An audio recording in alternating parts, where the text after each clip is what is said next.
திருப்பூர் அருகே பைக் மீது tipper lorry மோதிய விபத்தில் சட்டக்கல்லூரி மாணவர் பரிதாபமாக உயிரிழந்தார்.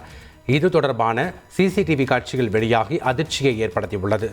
ஊத்துக்குளி அடுத்த பாப்பம்பாளையம் பகுதியைச் சேர்ந்த நரேந்திர பிரசாத் செங்கப்பள்ளியில் இருந்து கொடியாம்பாளையம் சாலையில் வந்து கொண்டிருந்த போது இந்த விபத்து நேர்ந்துள்ளது. இதுகுறித்து போலீசார் வழக்கு பதிந்து விசாரித்து வருகின்றனர்.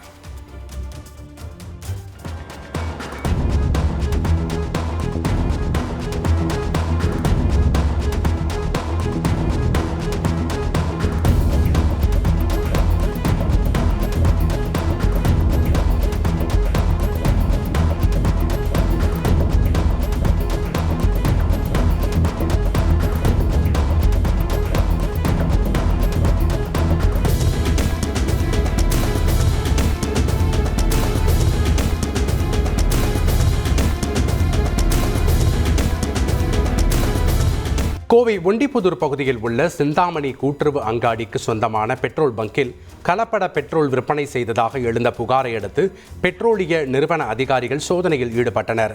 இங்கு பெட்ரோல் நிரப்பிய நூற்றுக்கணக்கான வாகனங்கள் பழுதாகி நின்றதால் அது குறித்து வாகன உரிமையாளர்கள் முறையிட்டனர். பின்னர் இருசக்கர வாகன பழுது நீக்கும் மையங்களுக்கு சென்று சோதனை செய்த போது பெட்ரோலில் அதிக அளவு எத்தனால் கலந்தது தெரிய வந்தது. இது குறித்த புகாரின் பேரில் அங்கு வந்த பெட்ரோலிய நிறுவன தொழில்நுட்ப அதிகாரிகள் பெட்ரோலை சோதனை செய்து பெட்ரோல் பங்க் ஊழியர்களிடம் விசாரணை நடத்தினர். எத்தனால் அதிக அளவில் கலந்துள்ளதாக எழுந்த புகார் குறித்து நடவடிக்கை எடுக்கப்படும் என்றும் அதிகாரிகள் தெரிவித்தனர். வேலூரில் பாலாற்றில் காலாவதியான மருந்து பொருட்களை எரிப்பதால் சுகாதார சீர்கேடு ஏற்படும் அபாயம் ஏற்பட்டுள்ளது. வேலூர் சத்துவாச்சாரி காகித பட்டறை உழவர் சந்தை பின்புறம் உள்ள பாலாற்றில் மருந்து ஊழியர்கள் காலாவதியான மருந்து பொருட்களை கொட்டி எரித்தனர்.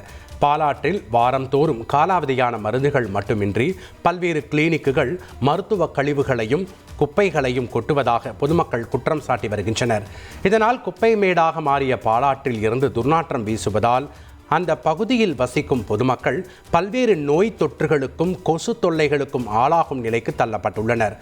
ஆகவே மாநகராட்சி நிர்வாகம் இது குறித்து உரிய நடவடிக்கை எடுக்க வேண்டும் என சமூக ஆர்வலர்கள் கோரிக்கை வைத்துள்ளனர். செய்திகளை உடனுக்குடன் தெரிந்து கொள்ள உடனே சப்ஸ்கிரைப் பண்ணுங்க.